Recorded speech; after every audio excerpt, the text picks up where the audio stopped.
शरीराचा भाव झाला प्रेत रूप शरीराचा भाव झाला प्रेत रूप शरीराचा भाव झाला प्रेत रूप शरीराचा भाव दक्षिणेला ठाव स्मशानीचा दक्षिणेला ठाव स्मशानीचा दक्षिणेला ठाव स्मशानीचा रडते रात्रंदिवस काम क्रोध माया रडते रात्रंदिवस काम क्रोध माया रडते रात्रंदिवस काम क्रोध माया रडते रात्रंदिवस काम क्रोध माया मनती हाय हाय मनती हाय हाय यमधर्म मनती हाय हाय वैराग्याच्या क्षणी लागल्या शरीरा वैराग्याच्या क्षणी लागल्या वैराग्याच्या क्षणी वैराग्याच्या क्षणी लागल्या शरीरा लागला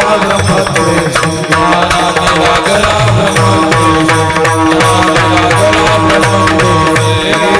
लागत होडीला चरणी लागत होडीला लागत होडीला चरणी लागत होडीला महावाक्य ध्वनी गोमधारी महावाक्य ध्वनी गोमधारी महावाक्य ध्वनी गोमधारी आंघोळे कुळनाम रूपाशी आंघोळे कुळनाम रूपाशी आंघोळे कुळनाम रूपाशी आंघोळे कुळनाम रूपाशी शरीर ज्याचे त्याशी समर्पिले शरीर ज्याचे त्याचे समर्पिले शरीर ज्याचे त्याचे समर्पिले रात्रंदिवस काम क्रोध माया रात्रंदिवस काम क्रोध माया रात्रंदिवस काम क्रोध माया दिवस काम मनती हाय हाय यमधर्म मनती हाय हाय यमधर्म मनती हाय हाय यमधर्म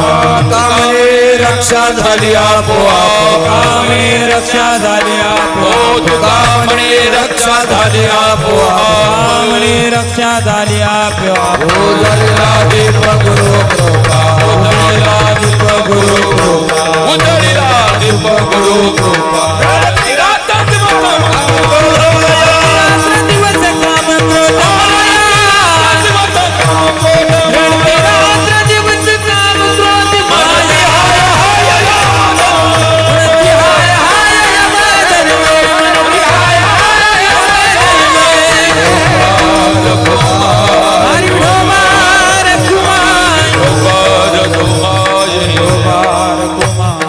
धर्म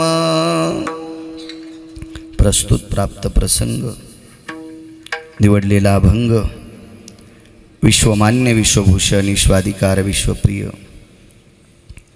चिन्मय स्वरूप असणारे अधिकार संपन्न साधू श्रीमंत श्री जगद्गुरु तुकोबराय यांचा प्राप्त प्रसंगी निवडलेला अभंग विठाला विठाला प्राप्त प्रसंगी निवडलेला अभंग माझ्या देहूतील मालकांचं आहे. मालक या अभंगाद्वारे नमूद करतात ज्या दिवशी या शरीराचं प्रेतात रूपांतर होत असतं त्या दिवशी त्याला मशानात जागा असते. मानवी जीवात एक आगळा वेगळा फरक सांगितला एका व्यक्तीसाठी फक्त. ती व्यक्ती म्हणजे संत. संतांचं शरीर ज्या ठिकाणी समर्पित केलं जातं त्या ठिकाणी मंदिर उभं राहतं किंवा ती जागा पवित्र होते. हे संतांचं शरीर. आणि तुमचं आणि माझं शरीर जिथं समर्पित केलं जातं त्या ठिकाणाला मशानभूमी म्हणतात. विठाला विठाला विठाला 100-200 550 अभंग पाठ करणारा कधी संत होऊ शकत नाही. ते फक्त पोटापुरता होऊ शकतो. संत वेगळे असतात. संत कोणाला म्हणायचं? ज्यांचं अख्खं जीवन देवावर झुरतंय तेची संत, तेची संत,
लोकांसाठी ज्यांनी वाहून टाकलंय ती संत असतात.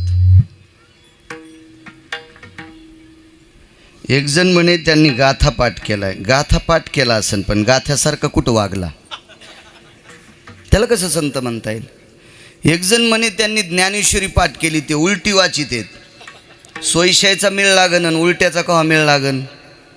ज्ञानेश्वरीतली एकच ओळी पाठ कर पण त्या ओळीसारखं वाग, तुला लोक संत म्हणतील. कारण संप्रदायातल्या कुठल्याच मृदंगाचार्यांनी, कुठल्याच भजन्यांनी, कुठल्याच कीर्तनकारांनी असा गंडल नाही येऊ द्यायला पाहिजे मी लय मोठा आहे. तुला मोठं म्हणायचं का लहान म्हणायचं, डोक्यावर घ्यायचं का कधी डोक्यावर घेऊन आपटवायचं, पुन्हा एकाही हॉस्पिटलमध्ये ऑपरेशन होणार नाही इतकं आपटायचं हे पुढच्याला कळत आहे. विठाला विठाला विठाला. त्यातले 2% शिमग्याचा हुरे वाजते, त्याला काहीच कळत नसतंय. विठाला विठाला विठाला.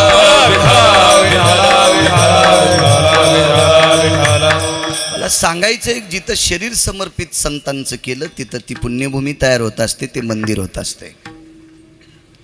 माणसाचं शरीर जिथं समर्पित केलंय तिथं मशानभूमी असते.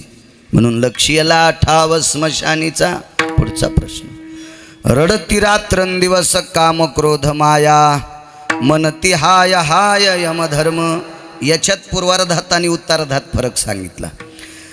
तुमच्या माझ्यासारखे, मी सुद्धा त्याच्यात आलो बरं का, मी कीर्तन करतोय म्हणजे फार शहाणा नाही.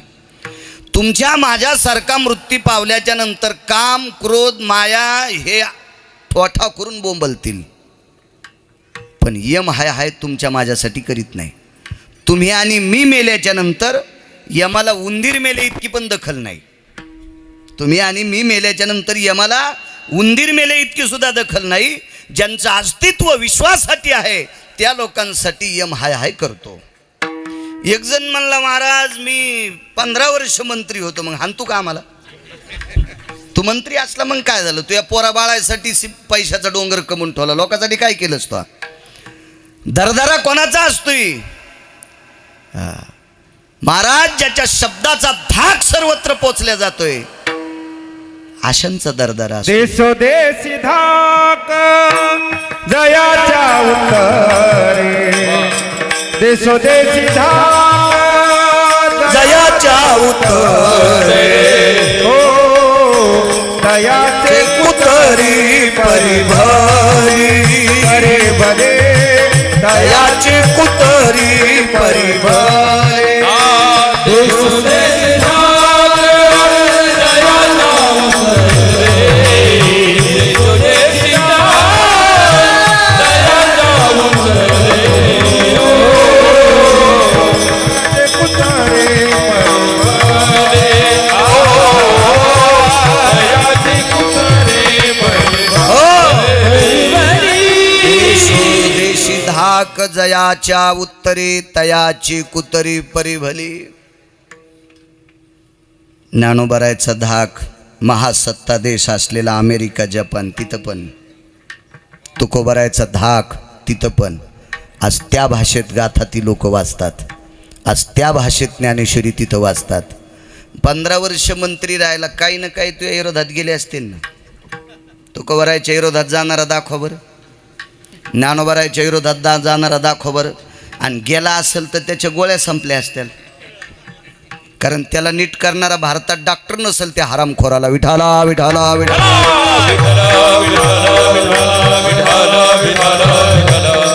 अशा या दर्जेदार लोकांसाठी यम हाय करतोय, तुमच्या माझ्या करता नाही. काय हाय करील यम आपल्यासाठी? कशामुळे हाय करील? गिरगावकर मेला म्हणजे यम हाय करीत असतोय. आणि काय त्याचं मोडून पडलं त्या यमाचं? गिरगावकर गेल्यावर त्याचं काय लगे पालथं पडलं लगे? कशा करता हाय करील ते? गिरगावकर गेल्यावर त्याचे घरचे हाय करतील पाकिट बंद झाले म्हणून. आमच्यावर घेतल्यावर लय तुमची खसखस पिकली. तुम्ही लय तुकाराम महाराजाची चुलती आहेत का? तुम्ही सुद्धा मेल्यावर तुमच्या घरचे हाय करतील, यम करायला रिकामा नाही. यम त्या लोकांसाठी हाय करतोय ज्यांचं जीवन लोकांसाठी खर्च झालंय. मन ती हाय. एक महाराज म्हणला, माझ्याकडे इतकी प्रॉपर्टी, राहू दे ना, राहू दे, काय हरकत नाही. असेल फार काय झालं तर एखाद्या इलेक्शनला उभी राहून उडून टाक. दुसरं काय करू शकशील? प्रॉपर्टीनं काय? ज्ञानोबाराय तुकोबारायकडे ह्या प्रॉपर्ट्या नव्हत्या. आम्हा घरी धन शब्दाची जरत ती विश्वाचं कल्याण होईल अशी शब्द त्यांच्याकडे, ही प्रॉपर्टी. ह्या प्रॉपर्ट्या सांगणं नालायकपणाचा कळस आहे. विठाला विठाला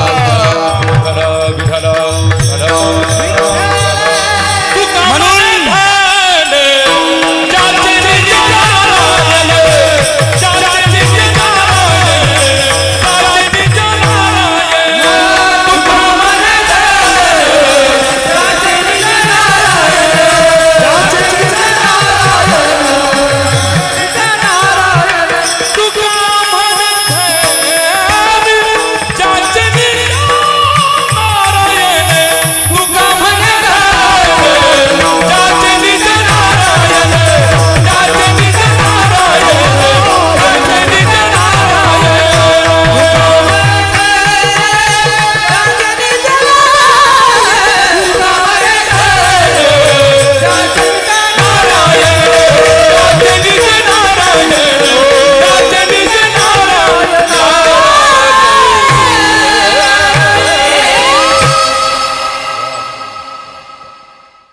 आमच्याकडं गुरुवरे नथुराम बाबा केळकर होऊन गेले, मोठी व्यक्ती.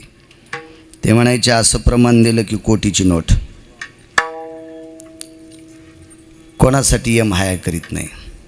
वैराग्याच्या क्षिणी लागल्या शरीरा, ज्ञानाग्नी लागला ब्रह्मत्वेशी. शेणी म्हणजे गौऱ्या. गौऱ्याचे 2 प्रकार सांगितले.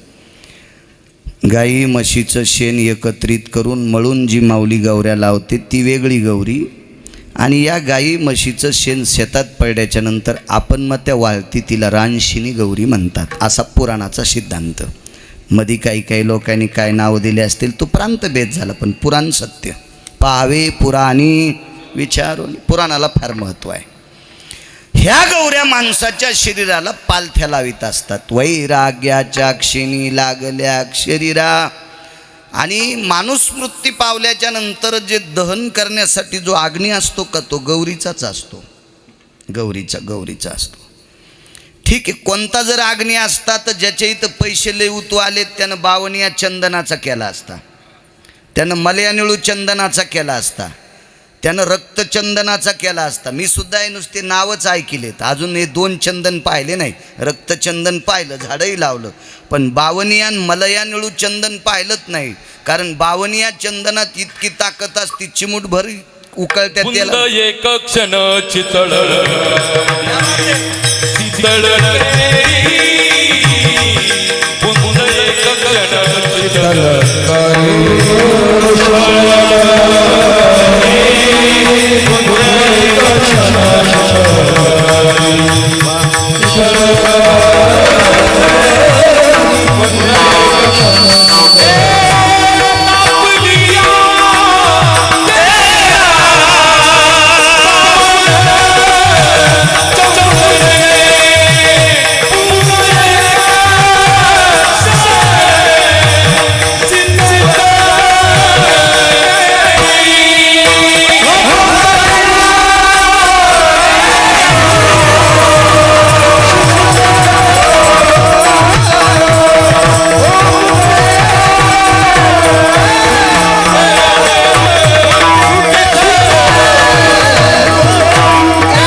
सोयड्याला चाली मी तुम्हा ती घ्यायला देतो, आणि प्रमाणे ह्या दोघायला म्हणू द्या बापूला न्यायला. वाटून आहे का नाही? विढाला विढाला विढाला.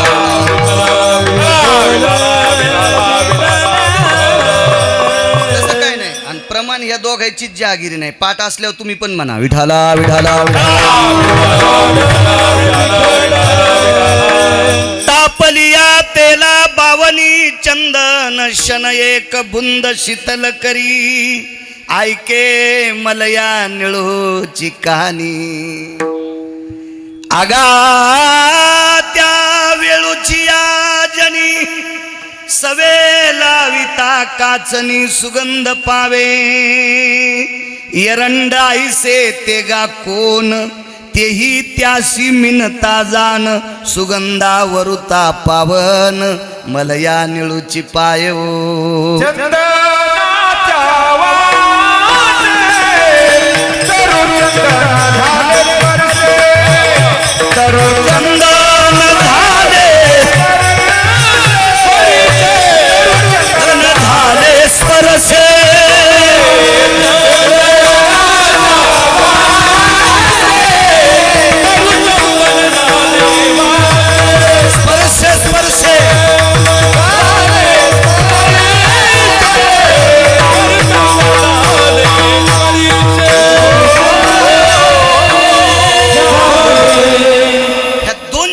पुराणाच्या ताकदी तुम्हाला सांगितल्या, मी फक्त पुराणात पाहिलंय बरं बुवा.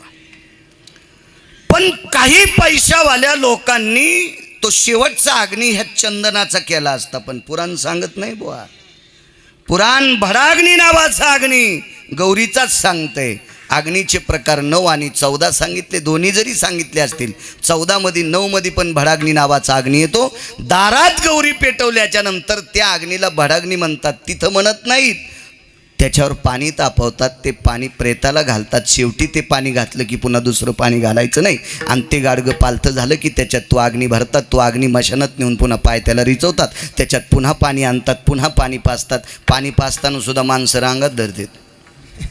जसं देवाला पाजायलेत, गाईला पाजायलेत, बैलाला पाजायलेत. आपल्यापेक्षा कमी वयाचा व्यक्ती गेल्यावर त्याला पाणी पाजत नसते. इतकं धोरण मात्र ठेवलं पाहिजे, कारण असं पुराण सांगते. आणि हा अग्नी त्या गौरीचाच असतो. त्या अग्नीला मग पुन्हा एका काष्टात घेतल्याच्या नंतर छातीवर ठेवल्यावर त्याला भडाग्नी म्हणतात. आणि तो अग्नी दिल्याच्या नंतर माणसं परत येतात. माघारे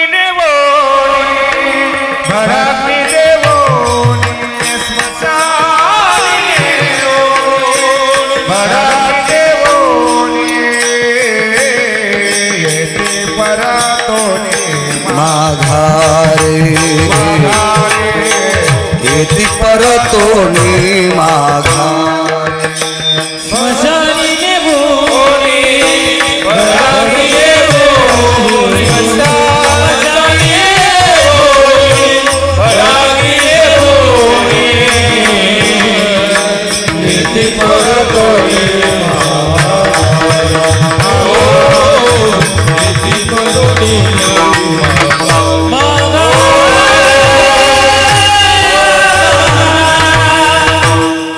भडाग्नी नावाचा अग्नी दिला की माणसं परत येत असतात. मला असं वाटतं पुढच्या कडव्यावर जर आपण जात राहिलो तर 1-1:30 वाजल, आहे का नाही. मर्यादा असावी, मर्यादा. समय जाणार, समय जाणार. मोठ्या श्रद्धेने आजचा हा नवदुर्गा पूजन सोहळा, कारण ज्या व्यक्तीला कशाचाच डाग नसतो त्या व्यक्तीचं पुण्यस्मरण नसतंय. अशी व्यक्ती म्हणजे नवदुर्गा पूजन. फक्त त्यांना कोणी सांगणारा भेटला नाही म्हणून नाव टाकलं, विठाला विठाला विठाला.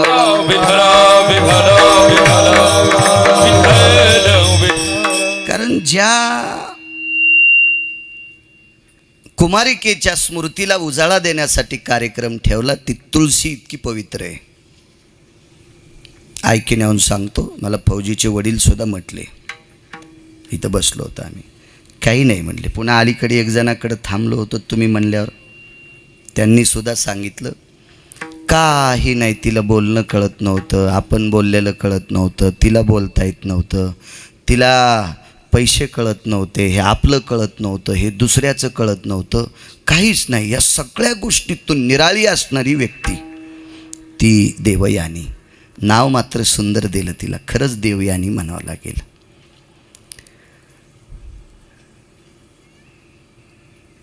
देवयानीचा गोडसा प्रसंग पुराणात सांगितला होता. ऊर्जस्वती, देवयानी, कच आणि शुक्राचार्य, शुकाचार्य नाही, शुक्राचार्य यांचा मोठासा प्रसंग आहे. एक पवित्र तुळशीसारखं जीवन जगलेली, मीपणा नाही, तूपणा नाही, आईनं काय दिलं असेल, बाबानं काय दिलं असेल, काही या सगळ्यातून निरळ. महत्त्व हरवी, चातुर्य लपवी. कशाचं महत्त्वच नाही, काहीच विषय नाही, चातुर्य नाही, महत्त्व नाही, काय नाही. अशी ही कुमारिका, देवस्वरूप नवदुर्गेच्या सानिध्यात विलीन झालेली देवयानी अशा परमपावन एका सदाचारी पिंडाचं शरीर विश्वाच्या मालकाच्या सानिध्यात या मातीत समर्पित झालं. आणि तिच्या स्मृतीला उजाळा देण्यासाठी आजचा कार्यक्रम आदरणीय वाल्मिकरावांनी ठेवलेला आहे. वाल्मिक रामभाऊ शिंदे यांनी हा कार्यक्रम आपल्या कन्येसाठी ठेवला. मला वाटतंय 20-22 वर्ष आयुष्य होतं वाटतंय. बऱ्याच दिवस फुलासारखं सांभाळलं. कारण काम करणाऱ्याला कोणी सांभाळील हो, पण कामही तिचं काहीच नव्हतं. तिने या घराला काही एखादं काम करून 2 पैसे आणून द्यावा, शिकून महत्त्व वाढवावा, काय कांद्याचं रान खुरपावा, अमकं करावा, तमकं करावा, घर पुसावा, धुणी धुवावी, भांडी धुवावी, काय विषय नाही. दिलं खायला खाल्लं, आली झोप पडले. अशा त्या अवस्थेत जीवन जगणारी ती कन्या. म्हणून वाल्मिकरावांना धन्यवाद. ऋषिकेश भाऊ आहेत, छाया त्यांची आई आहेत आणि शुभम एक भाऊ आहे.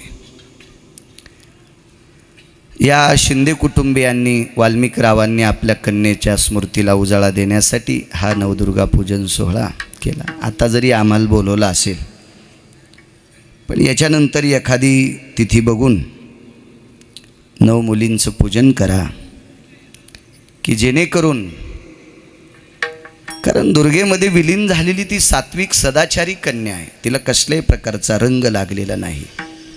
तुम्हाला एक सांगू का, कळत्या मुलीचा आबा लग्न नाही झालं तरी भावनेचा रंग लागलेला असतोय. जिला कळतंय का, आता 18-19 वर्षाची एखादी कुमारिका मुलगी जर मृत्यू पावली, ती 10वी 11वी 12वीला काय असेल, पण तिला कळतंय. आणि कळत असताना भरतबुवा तिच्या लक्षात आलंय, माझं लग्न झाल्यावर मला असा बंगला असावा, तिला भावना कळाल्या. मला अशा प्रतीचा विद्वान पती असावा, तिला त्या भावना कळाला. कारण भावनेशी तिच्या शरीराशी संग झाला आहे, हिला भावनेशी संग नाही. याच्यातूनही ही ती निराळी राहिली आणि म्हणून ती जगदंबा स्वरूप आहे, ती देवी स्वरूप आहे. अशा या परमपावन माऊलीला गिरगावकराचा साष्टांग प्रणिपात. राहिला प्रश्न, जावं लागतंय तर देहूतल्या मालकांचा निवडलेला अभंग झाला प्रेतरूप शरीराचा भाव लक्ष्यला ठाव स्मशानीचा. आज कुमारी देवस्वरूप नवदुर्गेमध्ये विलीन झालेल्या कुमारी स्वर्गीय देवयानीच्या या स्मृतीला उजाळा देण्याच्या निमित्त माझ्यासारख्या अल्पज्ञानी गिरगावकराला कीर्तन करण्याचा योग येतोय, ते माझं परम भाग्य आहे. त्यासाठी आदरणीय आमचे माऊली महाराज कुरे, हिंगोली जिल्हा सेनगाव, ते वाल्मिकरावांच्या वतीने मला संपर्क करत होते आणि ते आलेसुद्धा. माऊली तुम्हालासुद्धा धन्यवाद, प्रणाम. स्वतः मृदंग वाजायला बसले, तुम्हालाही प्रणाम. मृदंग क्षेत्रातलं नाविन्यपूर्ण रत्न, सर्वांच्या अंतकरणातलं तनामनातलं, महाराष्ट्रभर मृदंग म्हटलं की भरत महाराजांचं नाव आठवलं जातं. लोकांच्या अंतकरणात हृदयावर अधिराज्य केलेलं आहे. अशी व्यक्ती आदरणीय भरत महाराज पठाडेसुद्धा आलेत, त्यांनासुद्धा धन्यवाद, प्रणाम. गायन क्षेत्रातली बुलंद तोप आमच्या मराठवाड्याला लाभलेली. तुम्ही पश्चिम महाराष्ट्रात येता ना, आमच्यापेक्षा 40-50 वर्ष पुढे आहेत तुम्ही. आमचं काय साधं पिकल बळडी तर कळडी घोडी नाही, तर उदो अंबाबाईची पळडी. चला असू द्या, काय हरकत नाही. तुम्ही मोठे व्हा, आमच्या पोरी तुमच्याकडे देऊ, त्याच्याच हातात केल्या येणार आहे. आता काय ताण घेता. मराठवाड्याला लाभलेली गायन क्षेत्रातली बुलंद तोप आदरणीय किशोरजी महाराज दिवटे. गोड आवाजावर त्यांचं प्रभुत्व आहे. सुरेल असं ज्यांचं गायने बऱ्यापैकी लोकांच्या अंतकरणात त्यांच्या आवाजाचा गुंजाव राहतो, असे आदरणीय किशोरजी महाराज दिवटे आहेत, त्यांनासुद्धा धन्यवाद, प्रणाम. तशीच मराठवाड्याला लाभलेली तोडीसतोड गायन क्षेत्रातली बुलंद तोप, सर्वत्र लोकांच्या अंतकरणात कानात त्यांचा आवाज गुंजतो, असे कैलासजी महाराज पवार आहेत, त्यांनासुद्धा धन्यवाद, प्रणाम. तसेच आदरणीय ओंकार महाराज जगताप, गोड सुरेल असा आवाज ज्यांचा आहे, महाराष्ट्रभर ज्यांची ख्याती आहे, असे ओंकारजी महाराज जगताप, त्यांनासुद्धा धन्यवाद, प्रणाम. आणि माझ्या ज्ञानोबाराय तुकोबारायच्या नामाची साधना करणारी, मस्तक माझा पायावरी या वारकरी संतांच्या दोन्ही चोपदारांनासुद्धा धन्यवाद. उत्तरेश्वर बापू वांगीकर, गोड प्रमाण त्यांना खूपसे काही पाठ आहेत, त्यांनासुद्धा धन्यवाद, प्रणाम. आदरणीय जगदाळे आबा, महाराष्ट्रभर मोठ्या मोठ्या संप्रदायातल्या जुनाट कीर्तनकारांसोबत महाराष्ट्रभर ते फिरत राहिले, असे जगदाळे आबा या परिसराला लाभलेली. या परिसराला लाभलेली गायन क्षेत्रातली बुलंद तोप आदरणीय आबा, बाजूच्या हरिभक्तीपरायण माधव महाराज आहेत, त्यांच्या बाजूच्या आदरणीय कृष्णा महाराज, त्यानेच तुम्हाला माईक सोडे, त्यांनाही धन्यवाद. आधी करून सर्व महाराज मंडळी आणि साऊंड सिस्टीमवाल्यांना कोटी कोटी धन्यवाद. विठाला विठाला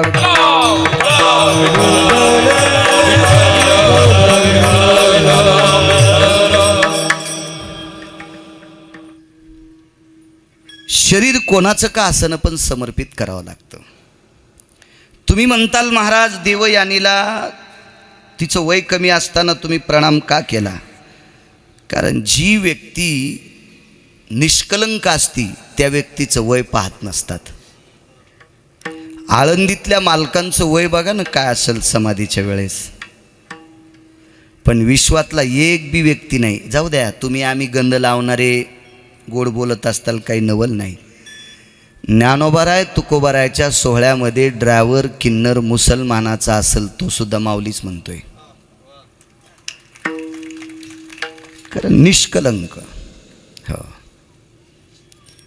कसल्याही प्रकारचा एका राईत सुद्धा अंगाला कसल्याही प्रकारचा न रंग लावू देणारी माणसं यांचं वय पाहत नसतात, वय बघत नसतात. वय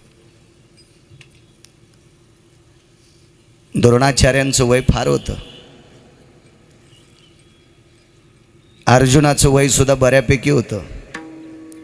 धर्मांचं भीमांचं वय सुद्धा बऱ्यापैकी होतं. आणि एवढे मोठे भारदस्त राजघराण्यातले लोक असताना एका लाहोर चित्र सशे धरणाराचं पोरग एकलव्य पाहिल्याबरोबर सगळ्यांचे डोके नाही वाकले, सगळ्यांचे अंतःकरण वाकले होते. अंतःकरण त्याची विद्वत्ता पाहिल्याच्या नंतर त्यानं कुत्र्याच्या तोंडात 7 बाण टाकले होते. 7 रक्त नाही. आता चित्रात रक्त निघलेलं कुत्रं दाखवतात ते भंगिरी आहे चित्रकार. विठाला विठाला विठाला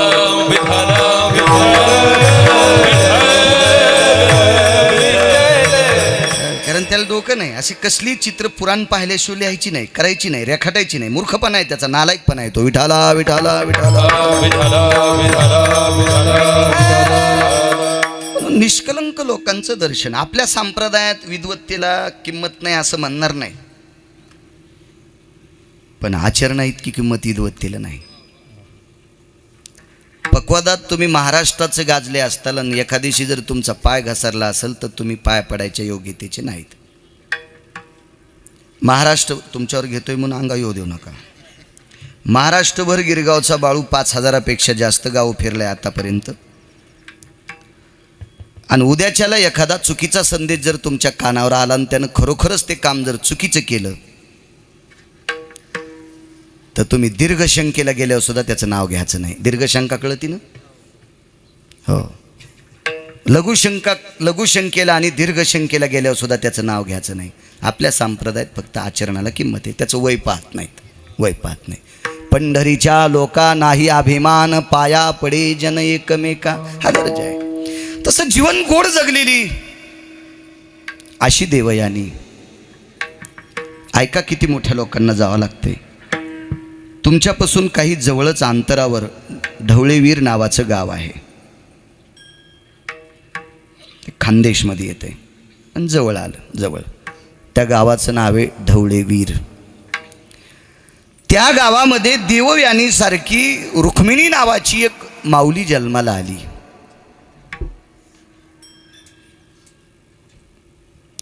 चांगल्या प्रकारची दृष्टी आली. बऱ्यापैकी थोडंसं कळत होतं. अशा वेळेसपासून ज्ञानेश्वरी मांडीवर घेतली तर शेवटी ज्ञानेश्वरी मांडीवर घेऊनच प्राण सोडला. मी गेलतो त्या गावी कीर्तनाला, समाधी पाहून आलो.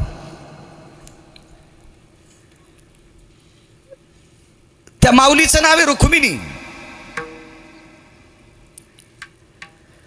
थोडंसं असं बऱ्यापैकी वय वाढल्याच्या नंतर सगळ्यांनी गप्पा करावं, आता लग्न करायचंय. काय विचार असतील महाराज काही लोकांचे. त्या माऊलीच्या तोंडातून एक वाक्य पडलं, गाथा माझं जीवन, गाथा माझा संसार, ज्ञानेश्वरी माझं जीवन, ज्ञानेश्वरी माझा संसार. लग्न केलं असेल तर गाथा ज्ञानेश्वरी सोबतच केलं. काय विचाराची देवाणघेवाण केली असेल तर गाथा ज्ञानेश्वरीशीच केली. माझी माय, माझा बाप, माझी बहीण, माझा चुलता, माझा काका, माझे नाते, माझे गोते, माझे सखे सोयरे सज्जन कोण असतील तर गाथा आणि ज्ञानेश्वरीच आहे.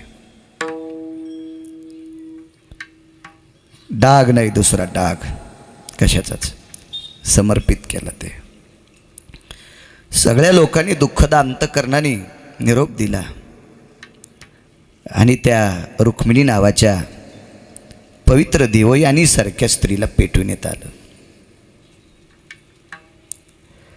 आपल्याकडे राख सावडायचा कार्यक्रम दुसऱ्या दिवशी किंवा तिसऱ्या दिवशी असतो. तद्वज्ञायानं ज्याला अस्थि संचय म्हणतात पुराणाच्या भाषेमध्ये. अस्थि संचय करण्यासाठी ज्या वेळेला सगळी माणसं गेली त्यावेळेला देवटे बुवा एका नखा इतकी अस्थि सापडली नाही, एका नखा इतकी अस्थि सापडली नाही. सापड काय भरत बुवा? गळ्यातली तुळशीची माळ, फक्त तुळशीची माळ सापडली. म्हणजे ज्या व्यक्तीनं जीवन गाथ्याशी आणि ज्ञानेश्वरीशी समर्पित करून टाकलं ती माऊली गेल्याच्या नंतर तिच्या अस्थि सुद्धा कोणाला पाल नाही, फक्त माळ सापडली. आज त्या माळेचं मंदिर आहे वीरपूरला. ढवळेवीर नावाचं गाव. वीरपूरचंही सांगतो, बरं झालं लक्षात आलं. आज वीरपूरचं फार महत्त्व आहे. आजचा दिवस, आज जलाराम बाबांची जयंती दिसते. हा,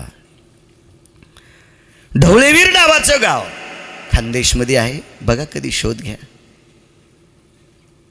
अशा ठिकाणावर जर डोकं ठेवलं तर निश्चित त्या समाधीतून चेतना असेल, संवेदना असेल. किती मोठी व्यक्ती जिच्या अस्थी सुद्धा बघायला भेटत नाहीत आणि गळ्यातली तुळशीची जी काय माळ असेल विटेवरच्या मालकाच्या नावानं घातलेली, ज्ञानोबाराय तुकोबारायच्या नामचिंतनात घातलेली, ती जशाला तशी राहते. महाराज भडाग्नी नावाचा अग्नीसुद्धा तिच्यासाठी काही करू शकत नाही. हा नाही, ती सुद्धा बाकी तुम्हा आमच्यासारख्याला जाळून जाळून किती जरी अग्नी रागावला आणि कातावला तर आपले निबरड घाडं सापडतील. नाही सापडले तिचे. या टोकाला पोचलेल्या व्यक्तीला सुद्धा मशानात जावंच लागतंय. म्हणून मालक पहिल्या कडव्यात म्हणतात,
किती मोठी असेल वरती माऊली. जावं लागलं. आपल्या शरीराचा आणि त्या शरीराचा विचार करा बरं, आपलं किती घाणेरडं शरीर येतं. शरीर दुःखाचे कोठार, शरीर दुःखाचे कोठार, शरीर दुःखाचे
संतांचे आभार. शरीर दुःखाचं कोठार आहे, शरीर रोगाचं भांडार आहे, आणि एका ठिकाणी सुखाचा शरीर सुखाचे घोसले. आणि या शरीरानं मनात असलं तर सगळं काही शरीरे शरीरे साध्य होय केले शरीरे साधरे शरीरे साधने परब्रह्म शरीर साधे होय केले शरीर साधले परब्रह्म साधे होय केले शरीर साधले परब्रह्म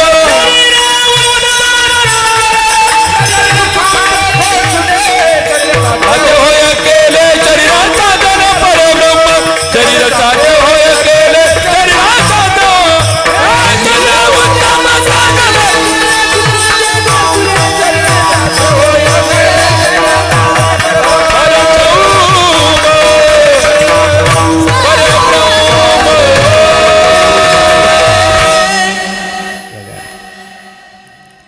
शरीरासारखं चांगलं काही नाही, आणि या शरीरासारखं हरामखोर दुसरं कोणीच नाही. इतकं बदमाश नालायक आणि हरामखोर शरीर इतकं काहीच नाही. या शरीरानं मनात आणलं तर टँकरनं दारू पिणारी सुद्धा माळकरी झाले. किती शरीर चांगलं, आणि जीवनभर सुपारीचं व्यसन नसणारे टँकरनं दारू पिऊ पिऊ मेले. कारण नादी लागतं हे शरीर, कोणाच्या नादी लागते.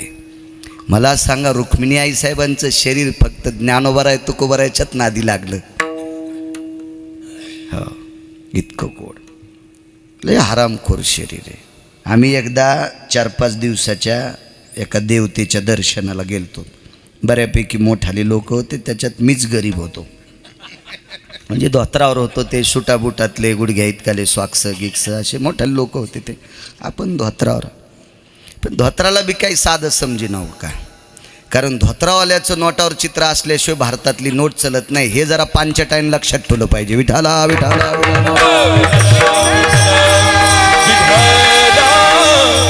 बऱ्यापैकी लोक धोत्रावाल्याला गबाळ्या फबाळ्या यठण्या असं म्हणतात नाही. ह्या हरामखोऱ्यानं जर असं लक्षात ठेवलं पाहिजे की धोत्रावाल्याचं चित्र असल्याशिवाय भारत देशातली नोट चलत नाही. इतकं तरी लक्षात ठेवा. जाऊ द्या, आम्ही असू द्या गबाळे, तरी पण धोतर नोटावर आहे. आम्ही तिथं गेल्याच्या नंतर त्या व्यक्तीचा 5वीचा मुलगा होता. आमच्या रूममध्ये बदल झाली, रूमात 3 केल्या. शरीर किती नालायक आहे. आम्हाला जी रूम आली ते आता सांगू नये, पण शरीरामुळं सांगतोय किती नालायक शरीर. त्यांनी रूम पाहिल्याच्या नंतर त्यांचा मुलगा त्यांच्या बाबांना म्हणलं, बाबा या रूममधलं बाथरूम मला पसंत नाही. 5वीचा मुलगा. ते माझ्याकडे आले, म्हणे महाराज तुमची रूम आम्हाला देता का. म्हणलं काय हरकत नाही, तुम्हीच देईल ती, आमची कुठं रूम आहे, तुम्हीच तिकीट काढून आणलंय. आता आम्ही गेल्यावर तुमचे दिवसात देतो, तुम्हीच तिकीट काढत ना.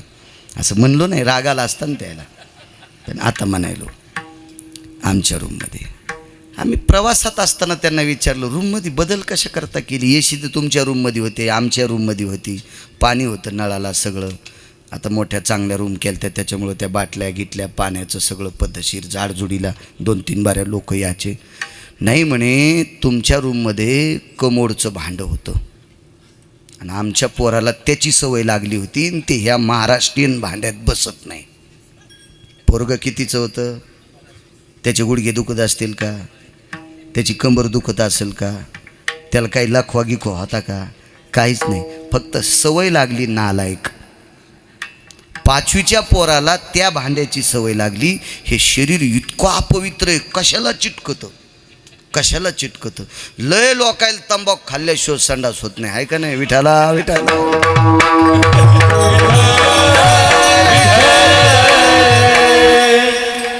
घरचं म्हणून तुमच्याकडे बघतोय. रोजचा घरचा माणूस आहे मी 3 वर्ष इथं घेऊन फिरलेलं आहे, आणि त्याच्यामुळे तिकडे बघून बघतोय ना. असं लोकांचा गैरसमज होऊ नका की भरत महाराजाकडे बघतोय म्हणून हे वेश नाही यायला छेत का काय, असं नाही. विठाला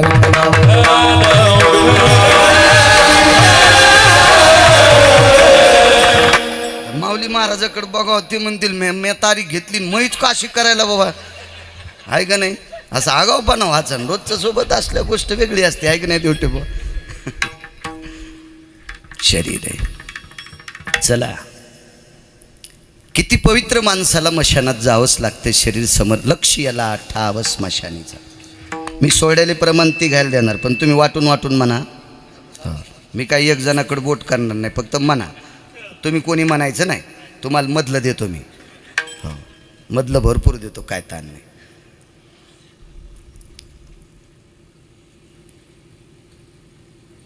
वीरपूर नावाचं गाव आहे. ते ढवळे वीर, हे नुसतं वीरपूर. हे नुसतं वीरपूर. मधुकर येऊन वाटानं विषय निघला होता. सकाळी उत्तरेश्वर बापू म्हणत होते, आम्हाला मधुकरीची एखाद्या वेळेस अडचण आली तर एक असा मठ होता, त्या मठामध्ये 2 चपात्या, थोडासा भात, थोडासा शिरा आणि वरण दिल्या जायचं. लक्ष याला ठाव स्मशानीचा सांगतोय. त्या गावाचं नाव आहे वीरपूर. आणि वीरपूर गावामध्ये एक ग्रस्ती संसारिक आहे, प्रापंचिक आहे, लग्न झालेलं आहे. असं कधी समजू नका बरं का, लग्न करणारे गढूळ असते तर लग्न न करणारे पवित्र असते, असंही समजू नका. कधी कधी लग्न करणारे सुद्धा लग्न न करणाऱ्यापेक्षा कोटीपटीनं श्रेष्ठ असते. तुकोबारायचे 2 लग्न झाले. कोणाची मायवेली तुकोबारायला नाव ठेवायची, जीप कापून घेईन यम, आणि यम काय जीप कापीन, यमच त्याचे भांडे घासीत होता. काळ गुलाम सलाम तुकया घरी राबतशे. काय काय 2 शांतीब्रह्म एकनाथ महाराजांचं लग्न नव्हतं का?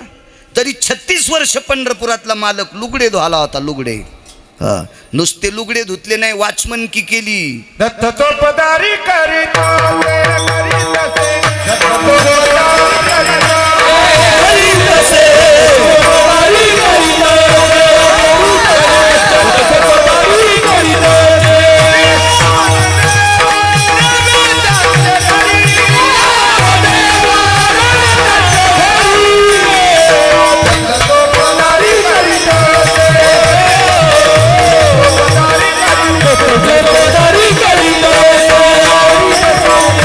चोपदारी करीतो.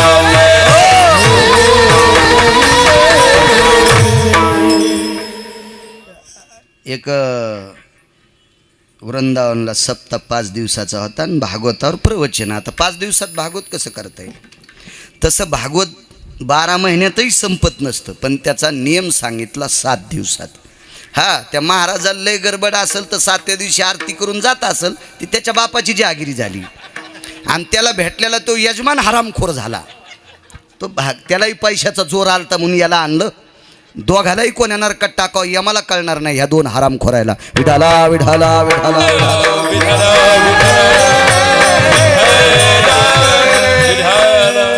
5 दिवसावर भागवतावर प्रवचन म्हणून सत्संग असं ठेवलं. वाटचालीचा प्रवास होता.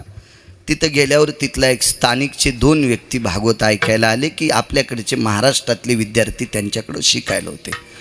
मग ते झालं. मला त्यांनी आश्रमावर नेलं. तिथं रबडी प्रसिद्ध आहे. आपण त्याला बासुंदी म्हणू, दुधाचीच असते ना रबडी. मग मला काही शुगर गिगर नसल्यामुळं मी 2-3 गिलास पिली. बाहेरची पेत असतो, रबडी म्हणायलो मी, फक्त रबडी. मग त्यांनी सांगितलं, अब महाराष्ट्र के? जी म्हणलं हो महाराष्ट्र के. मला काय हिंदी येत नव्हती, मी मराठीत बोलत होतो आणि ह्या पोरामुळं त्यालाही मराठी कळत होती, त्या महाराजाला बी. बरं बरं. बाजूच्याला विचारलं, यान शादी? हो म्हणे. नुगई? म्हणले हो नुगई आहे मला एक. नुगई म्हणजे बायको. यही करते बोले तुम महाराष्ट्र के लोग है, यही करते, बहुत विद्वान है, ज्ञानी लोग है, लेकिन शाद्या करते, बायको करते. म्हणलं काय डसती का बायको? डसती का? अरे बाकीचे कुटाने थांबण्यासाठी बायको करणं सुमळ्या. विठाला विठाला विठाला.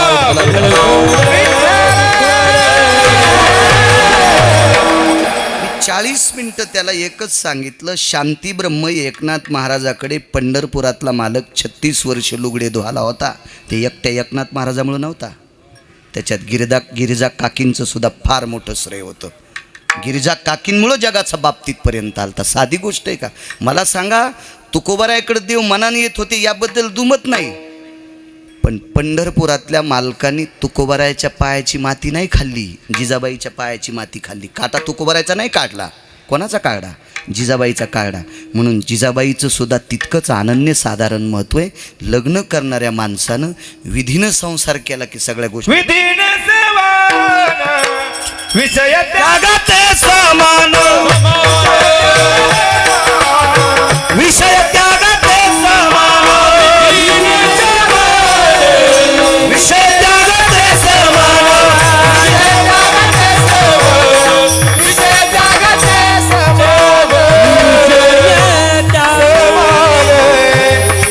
विधीने सेवन विषय त्यागाते समान.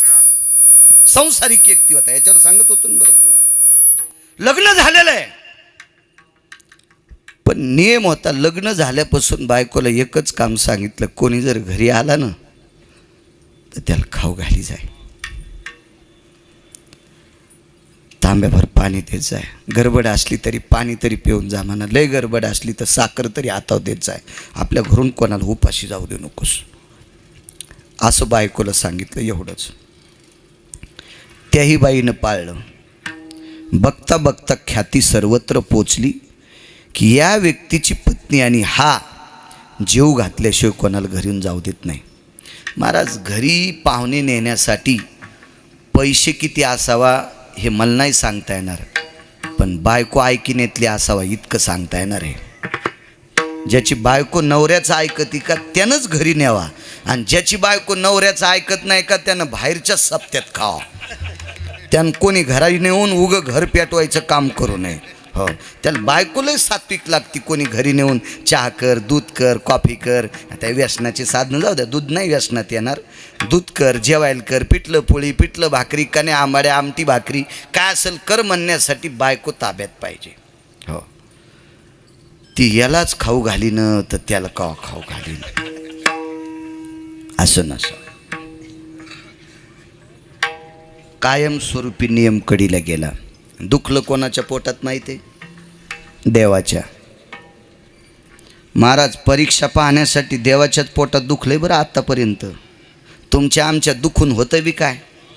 येईथाला कोणी जर म्हणला भरत महाराज आवडत नाही तर पालथा पडन, आणि एखादं म्हणला भरत महाराज छान पक्वाद वाजते तरी तुम्ही अब्जाधीश होणार नाहीत, आणि एखादा म्हणला तुम्हाला पक्वाद येत नाही तरी तुम्ही भिकारी होणार नाहीत. यायच्या कोणाच्याच मनाव नाहीत तुम्ही. तुम्हाला मोठं व्हायचं का लहान ते पंढरपुरातल्याच्या हातात आहे. म्हणून भंगिऱ्यानं चोंभाळल्यावर खुश बी व्हायचं नाही, आणि भंगिऱ्यानं वाच करल्यावर नाराज बी व्हायचं नाही. कारण काही माणसाचा वर्गच असा असतो, तोंडावर नीट बोलत येत आणि माघारी इचकीत येत. जेणे मुके स्तवी तेची निंदे पाठी लावी, अशी अधमाची आती. त्याचे तोंडी परमाती,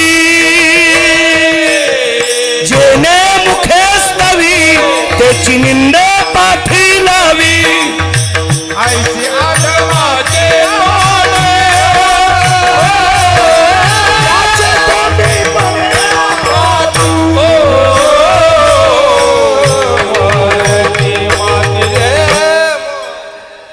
असं वाटतं का सगळी लोक आपल्याला चांगलं म्हणतात? नाही नाही नाही. प्रत्येकाचा वर्ग ठरलेला आहे, प्रत्येकाला वेगवेगळं आवडत आहे, वेगवेगळं. आता आबा, तुमच्या क्षेत्रातल्या लोकांना कोण्याच कीर्तनकारानं वाईट म्हणू नये, कारण असा 2% वर्ग आहे त्याला कीर्तनाचा संबंधच नाही, त्यांना फक्त गायन आवडते. गळ्यात शपथ खोटं नाही. मी महाराष्ट्रात काय गोळ्या संपल्या म्हणून फिरतोय असा विषय नाही. त्याच्यातला 1-अर्धा% असा माणूस आहे गायनाचा संबंधच नाही, त्याला फक्त भरतबुवाचा पकवादच आवडेल. असे काही लोक असतील चाल जास्त वाढली की ते म्हणजे काऊन लावला गडे हो, आम्ही कीर्तन ऐकायला आलो. म्हणजे प्रत्येकाचा वर्ग ठरलेला आहे. म्हणून कोणी कोणाला वरबडे काढून उगत स्वतःचे नख कमी करी जाऊ नका. काय गरज आहे? ज्याला जे आवडन ते घेईन ना, घेईन. कोणी काशीफळ घेईन, कोणी देवडांगर घेईन, कोणी बैंगन घेईल, कोणी कांदे घेईल, हा, कोणी फणस घेईल, कोणी नारळ घेईन. काऊन तुमच्या पोटात दुखत आहे का ना? घेईन ना घेईन. कारण ज्याच्या त्याचं ठरलेला वर्ग आहे ते काय करायचं आपल्याला त्याच्यावर? फुकट कळण शेंडी वळवळ काही गरज आहे का त्याच्यावर? काय सांगू लागलो? मग का काय गाणे होते का? हा, तुम्हाला किती मोठं करायचं हे पंढरपुरातल्या मालकाच्या हातात आहे. मानील तो देईल काही, न मानील तो नेईल काही. एकजण म्हणला गिरगावकर फारच छान येत. काय देईन. एकजण म्हणला मला बाळू महाराज आवडतच नाही. काय करशील. त्याचं कपाळ बरं आहे ना. ललाटीचे लिहिले नपुषे काही केले. जे जे लिहिले प्रारब्धी जे जे लिहिले प्रारब्धी जे जे लिहिले प्रारब्धी जे जे लिहिले ते ना चुके कर्म कधी ते ना चुके कर्म कधी ते ना चुके कर्म कधी ते ना चुके कर्म होणारा तारकी बुद्धी कर्म रेखाटले ना. सारखी बुद्धी कर्म रेषाटले ना. होणार नकडे पुढील होणार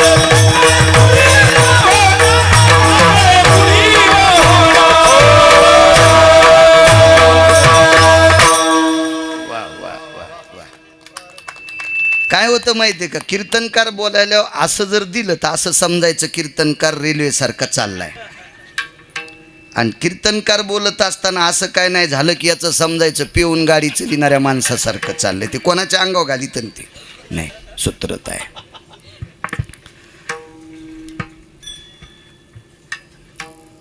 संसारिक होते ते. ठीक आहे. लग्न नाही केलं म्हणजे फार मोठं आहे का. परवाला महाराष्ट्राच्या मातीमध्ये या पवित्र भारत देशात एक रत्न हरवलं. सामाजिक क्षेत्रामध्ये लोकांवर परोपकार करण्याच्या क्षेत्रात त्या व्यक्तीची फार मोठी उंची होती. रतनलालजी टाटा. एका पत्रकारांनी त्यांना विचारलं तुम्ही लग्न का नाही केलं. तर ते म्हणले मला जी आवडली ती भेटली नाही याच्याकरता लग्न केलं नाही. प्रत्येक त्यांचं जीवनातलं ते एक दुःख होतं.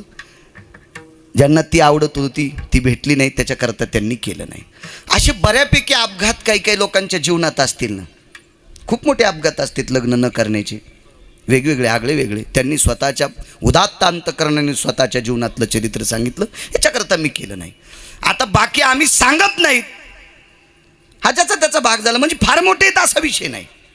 त्या माणसानं लग्न न करूनही अब्जावधी लोकांचे संसार चालवले. महाराष्ट्रात असा एक बी काही लोकांचं म्हणजे गरजू लोकांचं ऑपरेशन की त्याच्यावर टाकल्याच्या नंतर तिकून काही त्या ऑपरेशनसाठी पैसे आले नाही. टाकल्यावर बरं का. आता जो टाकीतच नाही त्याला कशी येतील. किती किती सुविधा. 15,000 कोटी कोरोनामध्ये ज्यांनी खर्च केले. मग किती लोकांचे संसार चालवले. असं काही नाही. कधी कधी लग्न न करणारे कोट्यावधी अब्जावधी लोकांचे संसार स्थिर करतात. इतके मोठे असतात. आणि कधी कधी लग्न न करणारे संसारिकाला लुबाडतात. असे असतात. लग्न करूनही काही काही माणसं स्वतःचा संसार चालवतात दुसऱ्याला वरबाडीत नाहीत. आणि हे स्वतःचा चलूनही दुसऱ्याला वरबाडतो असेही लग्न करणारे काही आहेत. तुमचे लग्न झालेले आहेत पण आतापर्यंत यांच्यातला एकही माऊली कुथत नाही आमचं बरं चाललं नाही. आपले तिघायचे बी लग्न झालेत तरी आपण म्हणतो का यायला आमचं आता बरं चाललंय. महाराष्ट्रभर आम्हाला पाकिट आहेत. 10-5 कीर्तन आम्ही तसेच वाजितो तसेच करतो. काय नसतं. आपण लग्न केले आपला संसार गोड असला तरी आपण काही गोडव्यात आणत नाहीत. हा ज्याचा त्याचा प्रत्येकाचा प्रश्न. तसं त्यांचंही लग्न झालंय. लग्न झाल्याच्या नंतर ख्याती पसरली. मोठं किती करायचं हे पंढरपुरातल्या मालकाच्या हातात आहे. काशीतल्या मालकाच्या हातात आहे. त्याचा एक मुद्दा सांगतो महाराज. आणि पंढरपुरातला मालक आणि काशीतला मालक तिथं खोटा. बापू आता प्रमाणपुरे आहे. हो आबा तुम्हाला पण विनंती. येथे नाही खोटा चालत. हां त्याचा पेपर खोटा चालत नाही. आपले सगळे पेपर खोटे चालतील. कॉपी करता येईल.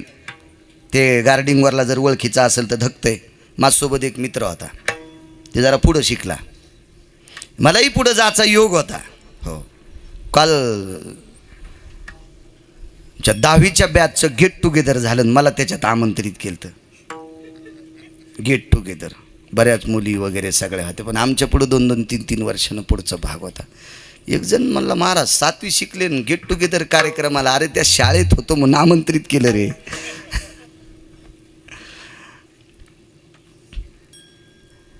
चला काय सांगू लागलो.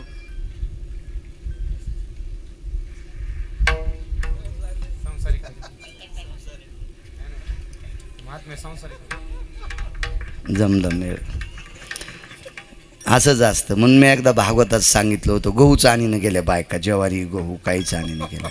सुख सांगतात राजा परीक्षिती, मुंग्या गुराळावर गेल्या बरं का. एका मुंगीनं 15-15 किलोचं गुळाचं ढेकुळ आणलं बरं का. पण काय त्याच्यासाठी गोड भातासाठी तांदूळ नव्हते बरं का. काय उदार अंतकरणाच्या बायका होत्या बरं का. 5-5 किलो तांदूळ आणले, 5-5 किलो डाळी आणल्या, 10-10 किलो गहू आणले बरं का. 80 पोते माल झाला बरं का. सुख सांगतात राजा परीक्षिती, इति श्रीमन महाभागवते पुराणे इति परीक्षिता स्थित उद्धारो शुकानुवाद संवादे अध्याय हरये नमः. 2-3 दिवस घेतलंच नाही. 7व्या दिवशी मोठ्या कुखावाली बाई म्हणली, माय 80 पोते मालाचं काय केलं हे नाही सांगितलं का सुखाचार्यानं. बाई लय हुशार होती. मग आयशर नावाचं मोठं वाहन आणलं बरं का. त्याच्यामध्ये सगळा माल टाकला आणि भागवतकाराच्या घरी नेला. ती बाई म्हणली, हॅत तुला काय म्हणून मेल्या, तुला पिराला कापू. विठाला विठाला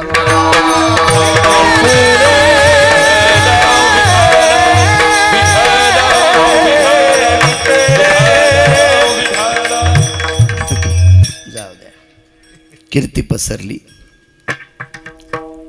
आणि देव ठरवत असतो. तिथं पेपर, हा मुलगा होता माझ्यासोबत एक. मग ते पुढच्या वर्गात गेला तर ते दोन्ही माझे मित्रच होते. एकाची कॉपी पकडली आणि त्याच्यावर सही झाली आणि त्याचं ते पेपर बरखास्त, त्याला पुढच्या वर्षी परीक्षा द्यावं लागली. मग यानं म्हणला कॉफी नेलती कोणी, ते म्हणलं मीच नेलती. मग याला कसं पकडलं, म्हणलं माझ्याकडे 3 होते आणि त्याच्याकडे एकच. मग 4 कॉफ्यापैकी त्याच्याकडे एक होती, त्याला पकडन. तुला कसं काय नाही म्हणलं. त्यानं खिशात ठुलीन. मी अधिकारी आल्यावर चावून खाल्ल्या, कॉफ्याच खाल्ल्या. कागदाच्या होत्या ना त्या. ते म्हणलं कागदानं काय होतंय, हे एवढा लोक इतकाला खालेत, बंदची बंद कागदावच खालेत, मग आपल्याला कागद खाला काय हरकत आहे. पा म्हणजे ज्यानं 3 कॉफ्या लिहून खाल्ल्या त्याला रस तिकीट नाही.